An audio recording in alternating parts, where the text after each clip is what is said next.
Sharing is caring. दोनों भाई नाश्ते की टेबल पर बैठे थे। प्रियंका, मेरा नाश्ता कहाँ है? भाभी, मुझे भी ऑफिस के लिए लेट हो रहा है। इस पर प्रियंका किचन में से दोनों के नाश्ते की प्लेट्स लेकर बाहर आती है। लो भाई, आप दोनों का नाश्ता। किसी को भी 1 मिनट का सब्र नहीं है।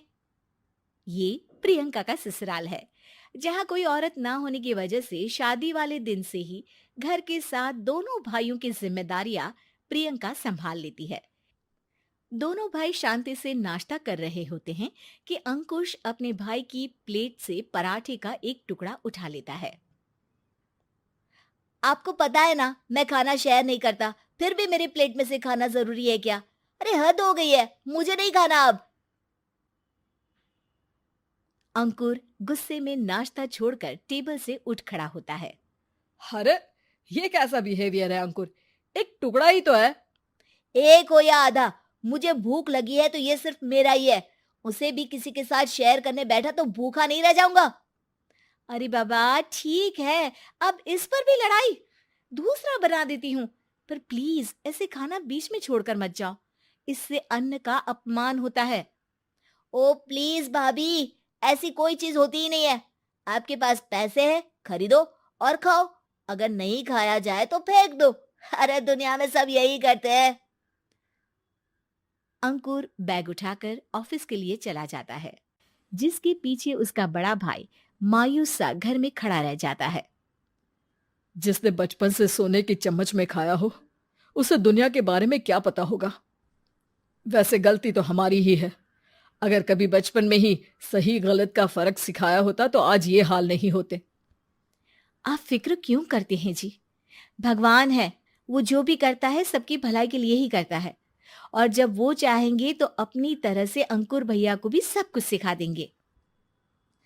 पत्नी की बात पर विश्वास कर अंकुश भी ऑफिस चला जाता है।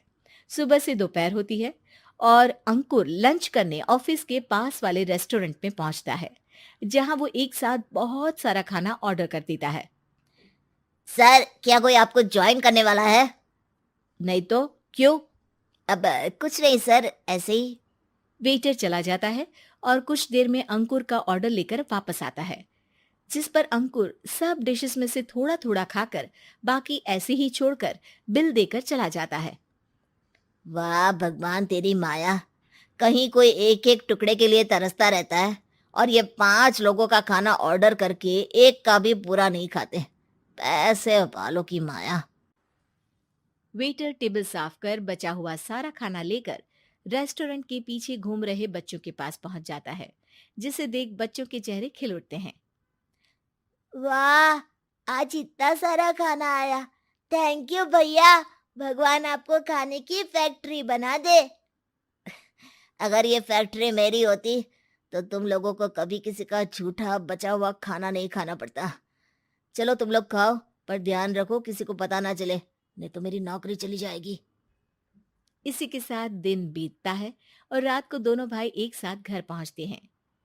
कुछ देर में सब डिनर करने बैठते हैं, जहां अंकुश अंकुर को समझाने की कोशिश करता है।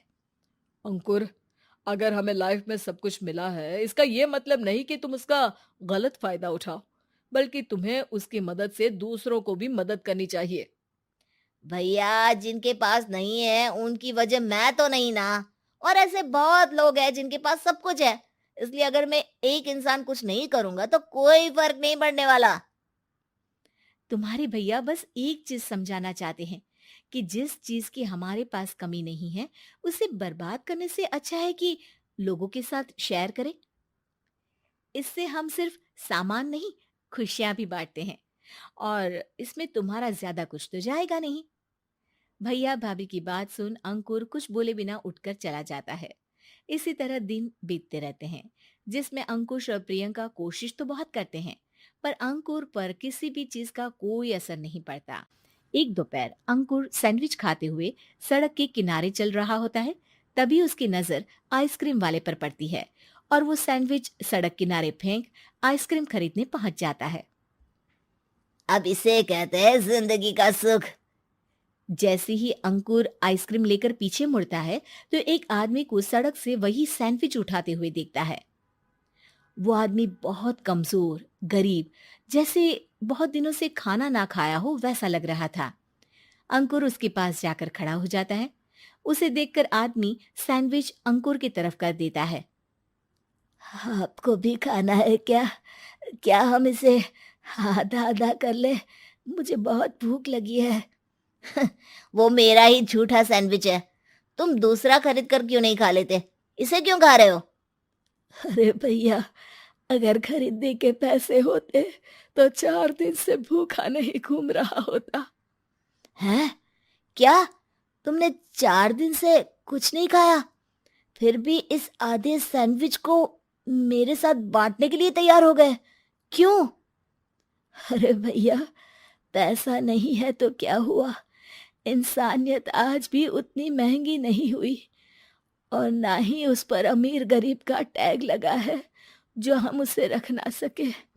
पर अफसोस, आजकल लोगों के अंदर पोषण, खून या विटामिन से ज्यादा इंसानियत की कमी होने लगी है।